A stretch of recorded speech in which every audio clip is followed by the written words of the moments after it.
Lisod litokon, mas lisod buhaton. Pero kung ako paniipadayon, wala naman sad ko kabalo kung asa ta paingon. Kapila naman sad di katagaig chance, diba? Dili ra ka isa, dili ra gyud ka duha, kung dili murag kadaghan na. Maong pasaylo ako kung masakitan ka sa akong himuon nga desisyon. Lisod pud sa ako ang akong buhaton karon. Dili na ko. Pwede mo undang na ta? Gikapuhin ako kaayo sa kita. Ug dili na nako kayang makita ang akong kaugalingon nga maghilak ug magmakiluoy para lang mabati ang imong giingong gugma.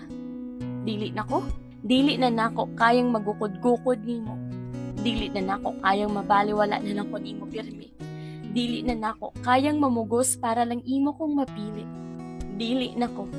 Dili na nako kayang mosabot sa imong mga rason ug sa imong mga butbot. Dili na nako kaya pang magpakabungol ug magpakabuta sa mga bali-bali nimong mga gipangstorya ug mga gipakita.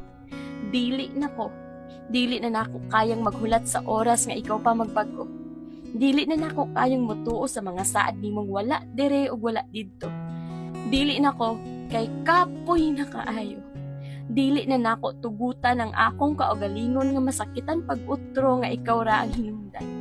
Dili nako bisan pag-unsa ang imong mga paatek nga mga sorry o mga istorya, wala na kay mahimo.